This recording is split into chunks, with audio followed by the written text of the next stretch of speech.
রানী একটি সুন্দর দুর্গে থাকতেন। তার একটি কন্যা ছিল, যার স্বপ্ন সে দেখেছিল।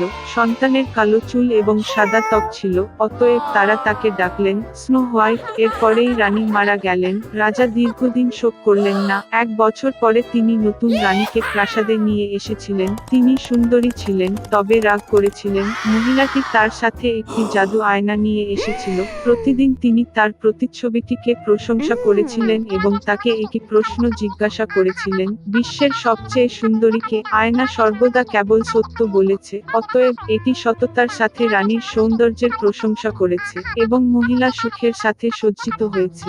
স্নো হোয়াইট বৃদ্ধি পেয়েছে এবং প্রতি বছর তার সৌন্দর্য উজ্জ্বল করে, এবং এখন আয়নার সাথে কথা বলতে গিয়ে রানী প্রতিক্রিয়া শুনেছিলেন যে এখন তিনি বিশ্বের সবচেয়ে সুন্দরী নন। তবে স্নো হোয়াইট রানী নিজের প্রাসাদে এটি সহ্য করতে যাচ্ছিলেন না। তিনি তার বিশ্বস্ত দাসকে রাজকন্যাকে এক দুর্ভেদ্য ঝলকে নিয়ে যাওয়ার এবং হত্যা করার নির্দেশ দিয়েছিলেন, কিন্তু চাকর রানীর জন্য মিষ্টি মেয়েটিকে হত্যা করতে পারেনি। তিনি রাজকন্যাকে একটি অন্ধকার জঙ্গলে নিয়ে এসে তাকে ছেড়ে দিলেন এবং সে নিজেই দুর্গে ফিরে এসে রানীকে জানিয়েছিল যে সে তার আদেশ অনুসরণ করেছে। দীর্ঘদিন ধরে রাজকন্যা বনের মধ্যে ঘুরে বেড়াত পথে সমস্ত ধরনের বনবাসী তাকে সহায়তা করেছিল। স্নো হোয়াইট তাদের প্রতি অত্যন্ত সদয় ছিল এবং তাই তারা স্ট্রং বন্ধু হয়ে উঠল। সন্ধ্যার দিকে রাজকন্যা দুর্ঘটনাক্রমে একটি ছোট্ট বাড়িতে হোঁচট খেয়েছিল। তিনি সেখানে গিয়ে দেখলেন যে বাড়িতে কেউ নেই। টেবিলটি 7 জনের জন্য সেট করা হয়েছিল এবং শোবার ঘরে 7টি খাট ছিল এবং এই বাড়ির সমস্ত কিছুই খুব ছোট ছিল। সুতরাং স্নো হোয়াইট বুঝতে পেরেছিল যে এখানে 7টি ছোট মানুষ বাস করে। দীর্ঘ এবং কঠিন যাত্রা শেষে তিনি একটি বিছানায় শুয়ে পড়লেন এবং দ্রুত ঘুমিয়ে পড়লেন। 7 বামন গভীর রাতে বাড়ি ফিরেছিল। অপ্রত্যাশিত অতিথির উপস্থিতিতে তারা বিস্মিত হয়েছিল। স্লিপিং স্নো হোয়াইট এত মনোমুগ্ধকর ছিল যে বামরা তাকে ঘুমাতে দেওয়ার সিদ্ধান্ত নিয়েছিল এবং তাকে জাগিয়ে তুলেনি। সকাল এসেছে। স্নো হোয়াইট জেগে উঠল। 7টি বামন দেখে ভয় পেয়ে গেল, তবে তারা তার সাথে স্নেহশীল ছিল এবং মেয়েটি তার ঝামেলার কথা জানিয়েছিল। তারা তৎক্ষণাৎ স্নো হোয়াইটকে পছন্দ করেছিল এবং বামরা তাকে তাদের সাথে থাকার জন্য আমন্ত্রণ জানিয়েছিল। তদুপরি তিনি বাড়ির যত্ন নিতে, রাঁধুনি, ধোয়া এবং পরিষ্কার করতে রাজি হন। প্রতিদিন সকালে বামরা সোনা এবং মূল্যবান পাথর খনন করতে পাহাড়ে গিয়েছিল এবং গভীর রাতে ফিরে এসেছিল কাজের জন্য ছেড়ে। তারা স্নো হোয়াইটকে সতর্ক করেছিল যাতে সে দুষ্ট সৎমায়ের প্রতি ভয় পায় এবং অপরিচিতদের জন্য দরজা না খুলে দেয়।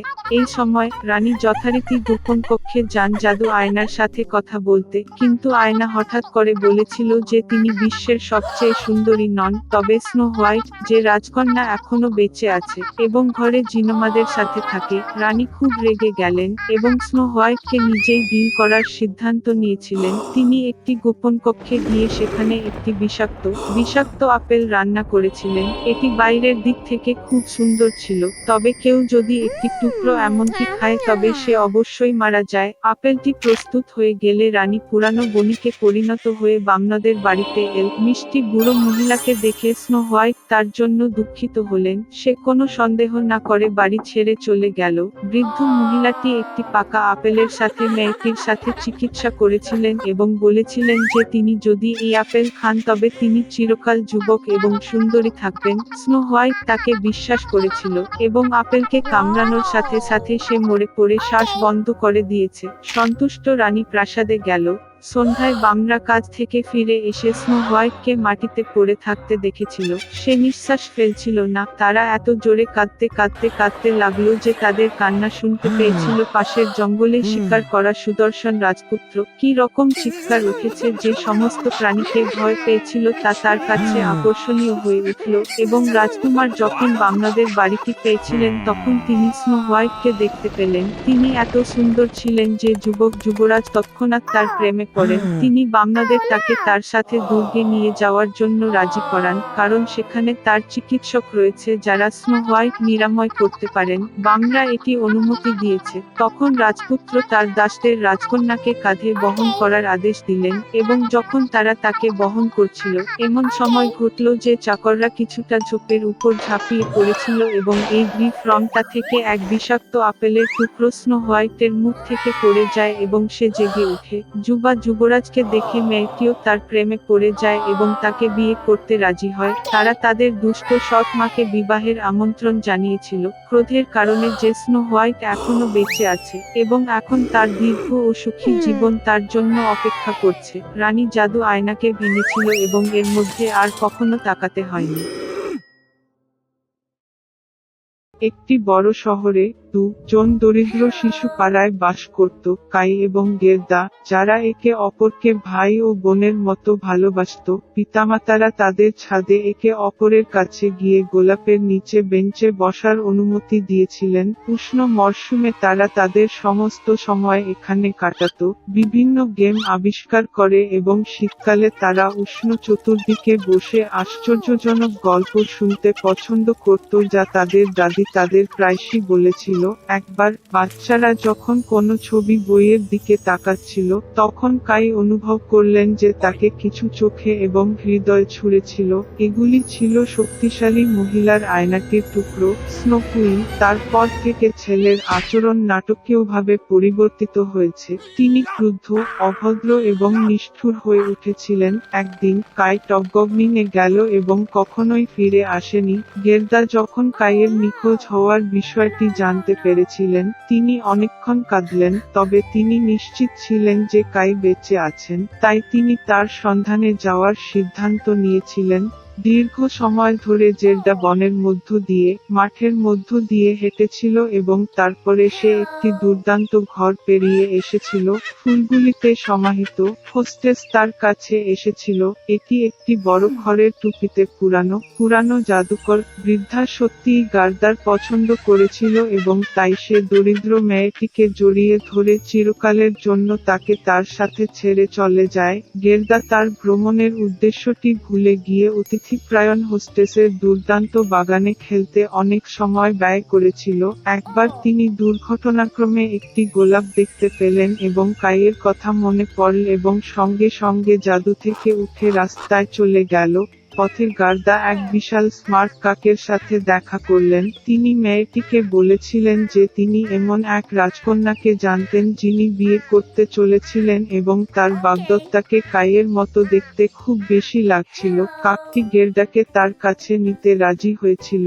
একবার প্রাসাদে, গেরদা ভবিষ্যতের রাজপুত্রকে দেখতে পেরেছিল। দুর্ভাগ্যক্রমে এটি কাই ছিল না। রাজকন্যা মেয়েটির দুঃখজনক কাহিনী শুনে তাকে একজন কোচম্যান এবং চাকরদের সাথে জুতা, একটি মাফল এবং একটি দুর্দান্ত পোশাক উপহার দিয়েছিল, আর গেরদা ধাক্কা মারল রাস্তায়। অন্ধকার অরণ্যে ঝলমলে গাড়িটি সঙ্গে সঙ্গে ডাকাতদের নজর কেড়েছিল, যারা তৎক্ষণাৎ আক্রমণ করেছিল। ডাকাত গেরদাকে বন্দি করে নিয়ে যায়। তিনি গেরদাকে তার ডাক্তার দেখাতে ডাকাতদের দুর্গে নিয়ে গেলেন। এতে ল্যাপল্যান্ডের বন কবুতর এবং নীলকণ্ঠ রয়েছে। তার বন্দি হওয়ার গল্প শুনে ডাকাতটি তার প্রতি করুণা পোষণ করে এবং তাকে কাইয়ের সন্ধানে নহরের সাথে যেতে দেয়।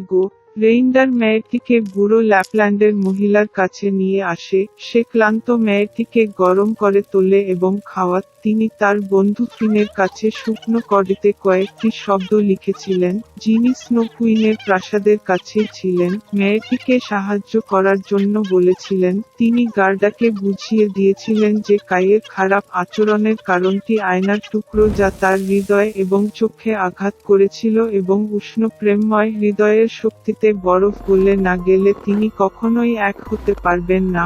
স্নো কুইন জেরদার প্রাসাদে একা গেলেন। কেউই শক্তিশালী ভদ্রমহিলার বাড়ির কাছে যেতে সাহস করেনি। তিনি খুব ঠান্ডা এবং ভয় পেয়েছিলেন। দুর্গে নিজেকে খুঁজে পেয়ে গেরদা আশ্চর্য হয়ে গেল যে তিনি কতটা ঠান্ডা, নির্জন এবং মৃত। শীঘ্রই তিনি খেয়াল করলেন কাই, যিনি সম্পূর্ণ নীল হয়ে গেছেন, শীত থেকে প্রায় কালো হয়ে গেছে। ছেলেটি একটি কোণে বসে এবং বরফের তলা থেকে চিরন্তন শব্দটি লেখার চেষ্টা করেছিল, কারণ এক্ষেত্রে তিনি স্নো কুইনের কাছ থেকে উপহার হিসাবে পুরো বিশ্ব এবং একজোড়া নতুন স্কেট পেতেন। গের্দা ছুটে গেল কাইয়ের কাছে, তাকে শক্ত করে জড়িয়ে ধরে কাঁদল, তার উত্তপ্ত অশ্রু দিয়ে সে ছেলের হৃদয়ে আটকে থাকা স্প্লিন্টারে গলে গেল। তুলে নিয়ে কাইও কাঁদতে লাগলো, এবং দ্বিতীয় তীক্ষ্ণ চোখের জল দিয়ে তার চোখ থেকে প্রবাহিত হল। একে অপরকে দেখে তারা কতটা খুশি হয়েছিল, তবে আনন্দের সময় ছিল না। স্নো কুইন ফিরে আসার আগে তাদের বরফ প্রাসাদ থেকে বেরিয়ে আসতে হয়েছিল। কাই এবং গের্দা অবশেষে স্নো কুইনের রাজ্য থেকে বেরিয়ে এলে তারা তাড়াতাড়ি বাড়ি ফিরে গেল। ফেরার পথে তারা সমস্ত বন্ধুদের সাথে দেখা করেছিল যারা তার অনুসন্ধানে গার্ডাকে সহায়তা করেছিল। বাড়িতে তাদের প্রিয় ফুল ফোটানো গোলাপগুলি তাদের জন্য অপেক্ষা করছিল এবং যা ঘটেছিল তা শীঘ্রই তাদের দ্বারা ভুলে গিয়েছিল ভারী স্বপ্নের মতো।